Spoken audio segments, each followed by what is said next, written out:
this time when he strikes, I'm just going to double tap this. Now you notice the slow motion when this comes up and this lets this go. This is just my guard. This is doing the technique here. You notice here I've got my hand on top. This is a contact we need. It's like contact with Aikido. We've got contact in Te as well. We want this. Once we have this, we're going to control the technique. So now we're just going to go into part 2, pop, pop. And you'll notice here, I'm getting a lot of distance. When he punches really solid here and I use my karate, it only goes half the distance. Even if I use a palm push, I'm getting, oh, not bad, it's getting some safety. But if I use 2 little taps, you notice it's missing by miles. And I'm just tapping really lightly. It's quick, it's simple, it's good for the light build people. Like I've got a lot of Indian students, a lot of girls, young girls, and they have no problems with this. Coming to the inside, you just do the same thing. You just pop this, and your fingers are out here. Always keep your fingers pointing to your enemy, never to the side. We don't want to go backwards. And we're just going to get to this position here with our 2 hands, and just try and get that little light tap. But come underneath, don't try and go on top.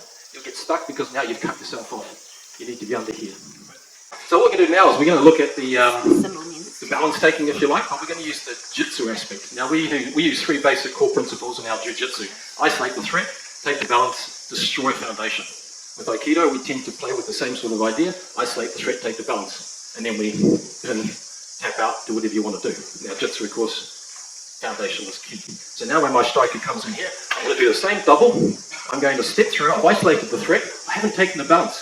So now I'm going to take the balance by touching the far shoulder, and now I'm going to destroy foundation. Now we have this little thing called the Elvis. So that's what we're doing here. I'm not going to be axe kicking or anything. I'm just going to crescent step around here. I'm on my toe, and I'm just going to Elvis this technique here. Now you notice I keep him in tight. I'm not letting him lie on his back. You let someone lie on the back, the first thing he's going to do is grab me, pull me, kick me. I've lost. I want to get him into this position. The reason I like this position is because, as Marcus would love, we take this hand out here, we drop down, hook our legs around. I won't drop because I've got my sound system on. I would just drop into behind him now, hug my legs around him, and I'd choke him out. I won't do the Jitsu version. I'll show you one more from the other side. He's coming in from this side. Double tap here. I'm going to sneak around here, still doing my figure 8, but now I'm going to crescent step. Now I'm never going to put my hands behind me. I want to keep my hands in front. Now this is my technique, so I'm facing this. I'm just going to go on my toe and just pop this. And here's my takedown. If you need to extend, always lock a wrist. Take the face so you can't see. People don't like having their eyes messed with. Keep your hand here.